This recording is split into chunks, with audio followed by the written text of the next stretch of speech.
Can you consistently buy, say, a Rolex and it's going to hold its value or appreciate from an investment standpoint? You won't make a lot of money with these, but you won't lose any either. I'm not the cheapest, but I'm the best. You know, I back my stuff 100%. That's usually the first question. What can I buy that'll go up in value? No limit, yeah, that's right. Yeah, I'm limitless. I ain't got no limit, yeah, that's right. Yeah, I'm limitless. They can't stop me now, yeah, that's right. Cause I'm limitless. It's my turn right now. Watch me work. Yeah, I'm limitless. Hey, what's up, everybody? We are back again, another episode of Wake Up to Wealth. I got my main man, Zac, here today, and we're going to talk about something that I'm super excited about. It's the market of luxury watches. Thanks for being here, brother. Yes, sir. I appreciate the invite. So what's kind of crazy is a lot of people don't look at luxury watches as an investment, and a lot of people aren't educated on that subject. But man, I've done really well, and I didn't get into it to buy it as an investment. I just, always wanted a Rolex. But I've bought, Rolexes and made a ton of money on them. And it's actually a great storage of wealth, and it's a great place to invest money. Like, give us, for someone who's a novice, they don't know anything, like, why is that true? Why is that the case? I mean, first of all, they're so hard to get from Rolex. I mean, if you really wanted to walk in today and buy one, they'd want you to spend $10,000 in a whole nother direction just to get the watch that you want. They may only be $10,000. So that's where the demand comes in. You leave there, you start looking online, you find a guy like me that can get it for possibly the same price without buying that jewelry or whatever it was. Yeah. And you get it in your hand, and that's where the demand stays so solid on the investment side of it. Yeah. So, just like, you've seen it and I've seen it, like, you don't always know, but some watches, I've seen watches double in price, right? And like, just for some of those out there, like, what models of Rolex specifically do you kind of see just, always hold their value or even appreciate at a crazy rate? First at the top be Daytona. Yeah. You got this stainless steel Panda, goes for $15K at the AD, flips for $30,000 as soon as you walk out the door. The Platinum Daytona goes for about $70,000, and it'll run about $120,000.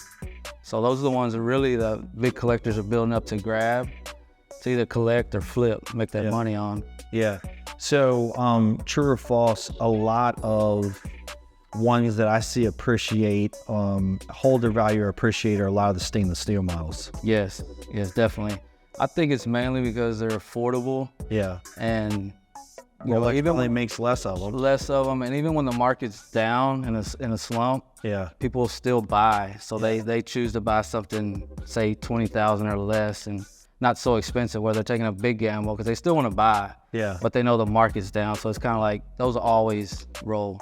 Yeah, and then what do you got on today? This is a 40 millimeter sub. So that usually always goes up in value or stays solid. Right? It's solid. You won't make a lot of money with these, but you won't lose any either. So this is a great first, entry level piece. Yeah. Spend about $10,000-$12,000, but you won't lose hardly a dime on it. So it's just, you could wear it for a couple of years, you take good care of it, and then you go to sell it, you're probably going to get the same amount of money that you paid for. Same amount, maybe a little more, but you're definitely not going to lose. Right.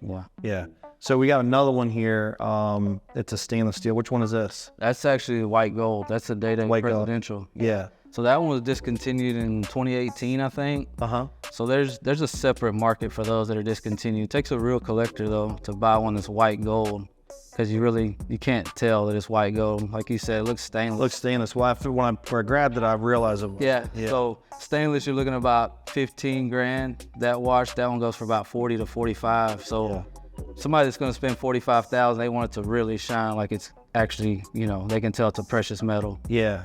So in your opinion, there's other watch brands out there, AP, Patek is one. For somebody that's listening, what brand seems to hold their value the most and essentially appreciate? I put all my money in Rolex. Yeah, I think it's most solid. People wake up daily wanting Rolex. By the time you get into Patek and stuff like that, takes a guy who's been in it for a long time. He's really gonna do his homework. The Rolex can get in and out of quick if you needed to. It's especially if you're a first time buyer. You don't want to buy something that you don't know you're gonna love. invest a whole lot of money in. So yeah, I'd always say start with Rolex. Yeah. And so,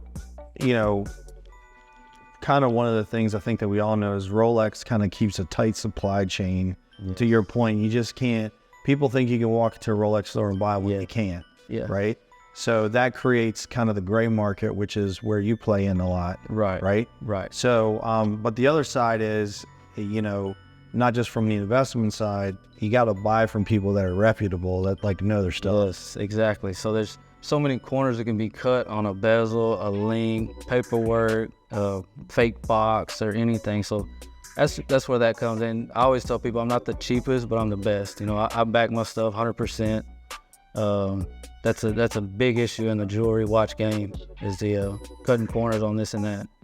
And you just mentioned another thing for, if you're out there and you're new and you don't know anything about this, it's super important that you get the box papers, all that. Talk about that for a second. Yeah, boxing papers is important if you're getting charged for it. I mean, it's not a huge deal. They all cost, the box is worth $300 or $400 itself. The papers, not all watches without papers are fake. Some of them, some owners will, like we said, they play the AD game where they buy and flip. They'll keep the card so that their name ain't floating around. Right. And so if you're a first time buyer, I'd always recommend go ahead and get the full set box papers to get the full effect. Mm-hmm. But if you're buying without boxing papers, you would definitely get a cheaper price that way. Yeah. So buy accordingly. So in your opinion, can you consistently buy, say, a Rolex and it's going to hold its value or appreciate? I mean, from an investment standpoint. Certain ones, yes. Yeah. That's what I do. I kind of say you call me tomorrow and you're new to the game, want to know what to buy, what to spend. I break it down for you. If you have, a $10,000 price range, I'll show you what's safe, what's not. Yeah. And you say, hey, but I really like this one. I'll just tell you, hey, you might lose a couple G's wearing this one. Right. Or, it might bounce a little bit, and there's some that just won't bounce. Like these subs, they don't never really go bounce, down. but it's there when I need it, Yeah. Yeah. So what do you think in the $10,000 to $15,000 range? What's the safest watch to buy? So good question. You're either a Submariner guy or a Datejust guy. Yeah. So there's like the Wimbledon that goes for about $14,000. Yep. Full stainless steel, real nice watch. I like that one. That's about top tier Datejust. Yeah. And then the Submariner like this. Yep. Stainless steel, black dial. Yep. Yeah. And then if you were, say, you step up a little bit and you go the 20 to 30,000 range, what do you think? Daytona. Black dial, stainless steel. Even though it's about 10 grand over sticker, I think it's gonna stay there, if not go up for a while. Daytona's they're known to stay solid. I mean, is it even possible to get a Daytona from an AD? No. Yeah. I mean, not walking in. Right. I've heard people do it, and it's more of a principle thing, I think, with the stuff like that. You might have an AD over here that a guy's been begging for years. Yeah. That's like begging in the wrong manner. And you have another guy that's never been in the Rolex store, and this AD's like, you know what, I'd rather just sell it to this guy, and this guy's been hounding me, he ain't bought no jewelry. So I've heard of people walk in and buying them, blending. Yeah. I had a client last week in San Antonio. He's bought one Datejust for like 10 grand. Second one was a Panda. Yeah. Yeah. Yeah. You just never know, man. Yeah. You never know what their supply looks like either. It's hard to gauge. The other thing too is you never know. I mean, I always tell people, like, buy the watch that you want. And that would usually hold its value, but also you never know. So I had I bought the Batman when it first came out. Yes. I had it for 8 years, and when I sold it for, probably at the height, I sold it for $23,000, and I paid $8,900 for it. Yeah. Right. I mean, that's just insane. Yeah. And I had it for 7 years. Wore for 7 years. Yeah. Yeah. So I mean, that's to your point. Sometimes when things get discontinued, or it becomes a hot watch or whatever, I mean, the value just goes insane. Yeah, you never know, man. People, that's usually the first question. What can I buy that'll go up in value? I can't really answer that. And then, like right now, in 2 days, we have the new models dropping. Certain models will be discontinued. So it could be one of these sitting right here in front of you that's going to go through the roof. You never know. Yeah. Some people, like the Bluesy, for instance, that one's been out so long, and there's kind of some rumors going around it'll be discontinued, so it's kind of keeping it solid.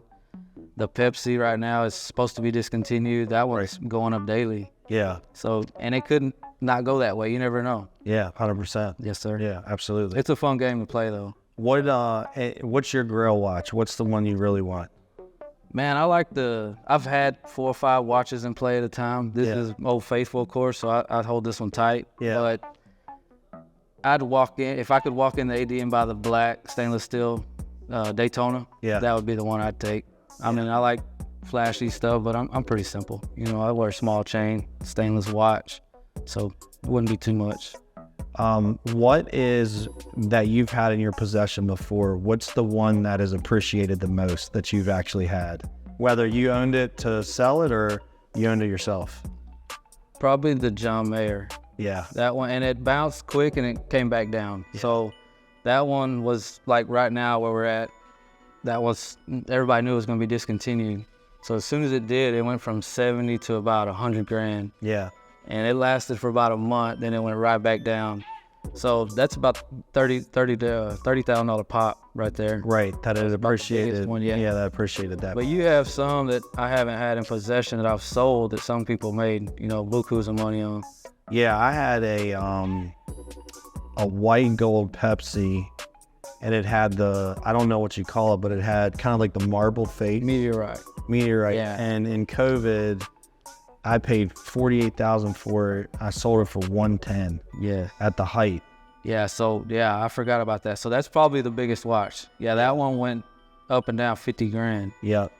And I also had the Daytona that was all rose gold that had the sunburst rose gold face that they discontinued. Right. And that one went up a lot too. Yeah. Yeah. The Meteorite, man, those are real special. All the Daytonas are discontinued that had Meteorite. Yeah. And they're said to do it to the rest of the watches. And man, some of those Meteorite Daytonas go for 85, 90 grand when they're only 40 at the store, Yeah. But that Meteorite is something special.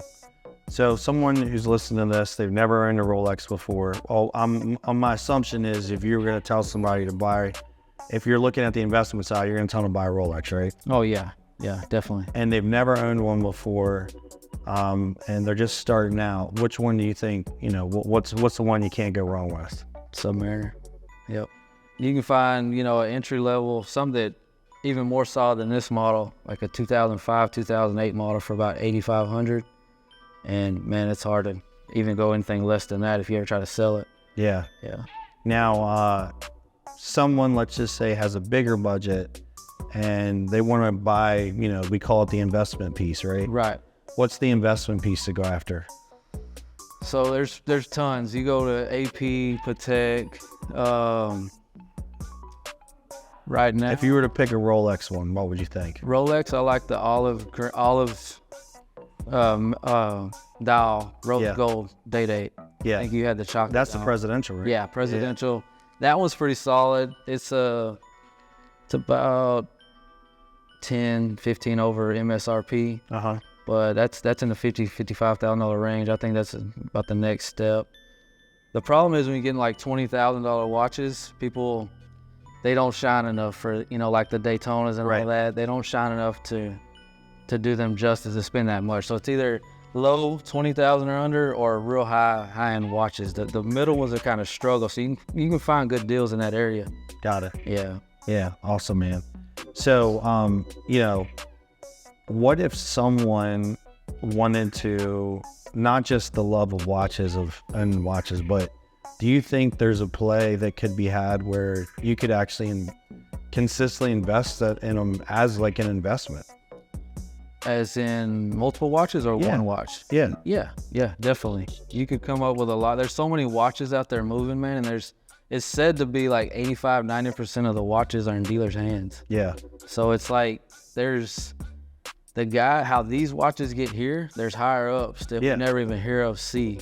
Yeah. And they supply these lower guys in the middle than the lower guys like me. Yeah. And that's what keeps the whole thing running. So if you could, kind of do something in the middle somewhere, there's definitely there. Yeah. So the name of the game is if you can get a rare one from an AD, which is an authorized dealer, that's the play. Yes. If you somehow get lucky and get one that is going to be discontinued, right? But sometimes we don't always know that. You can hear rumors of it. Right. That's the other play. And then I just think what I've seen over time is the stainless steel ones just never go down. And a lot of times they go up. Then if you get super lucky and you get a stainless steel they discontinue, you're probably in real good shape. Very lucky. Yes, and a lot of people came into the watch game during COVID. Yeah, because you couldn't get one. No, and it was climbing daily. So everybody automatically thought like, man, I need to get in. And they did. A lot of people got in. Yeah. But now that's the conversation now, like, hey, what's going to be going up? And that's not the case unless something major like that comes about again. I'll tell you another thing to look at this from a different standpoint. A nice Rolex, a nice AP, or even a Patek. You know, also for me, it's been an investment from a standpoint is it's always been a conversation starter. Yes. And a lot of times someone who recognizes like this one, the one that you got me, you know, you got to know what this is. Yes. Right. Yes. And for instance, a Patek as an example, or an AP, if you have one of those on, someone knows it, they're usually somebody of influence and have wealth. Exactly. And you're being judged by, you know, people 24/7. So they might see this watch and they give me a certain level, you know, especially if it's a Patek guy or something. Yeah. He sees that watch, he gives you a certain level, you know, and then that's the same thing if he sees you with that Patek, and he's like, whoa, you know, he gives you that much. Because, you know, you said it, I remember when I brought that watch here last time, we sat right over there and he was like, man, you saw that Patek I had, and you were like, that's a billionaire's watch. Yeah, no doubt. You looked at me dead serious. I still remember that. Well, yeah, it is, man. It's up there. And those guys with those watches, you never even know it. Right. Some of them, you know what I mean? Yeah. When they come to do stuff like this, they'll have this on or this on, and they're in the safe. They're out there. Yeah, it's amazing. I love watches, and what's been cool is, you know, this one I know will always hold its value. I didn't buy this one for the investment side. I bought it because I always wanted it. Right. But it was paid for by a bunch of watches that I bought that were investments that appreciated. Right. I think that's the brilliance in it. Right, and you know, like with you buying your bust down full of diamonds, you know that's not the best investment. It'll cost you a little bit to wear that. Yeah. But the investments in some of these smaller ones, and you covered your bases with that to buy that other shiny stuff, you know. Absolutely. So that's the deal. You got to know what the end play is. What are you trying to get to? Because you can start with $1,000 watch and work up to the $50,000 watches, whatever you want to do. So if someone's listening to this and they want to get into the watch game, or they want to buy their first Rolex or whatever, how do they get in touch with you? Look me up on Instagram, Facebook. What's your Instagram? Start there. Watch Addicto _LLC. My Facebook, Zac Castillo. And I have a website also, watchaddicto.llc.com. You can check me out there. So I ask everybody this when we end the show. We call this show Waking Up to Wealth. So it can be whatever version it is for you, but what does waking up to wealth mean to you? Freedom. I mean, doing this is fun to me. I've so tired for 23 years, man. It feels like 6 days a week. Yeah. And I still put in a lot of hours doing this, but it's fun. They like it. So freedom, you know, I got 3 kids, beautiful wife at home. So freedom, time is very valuable now.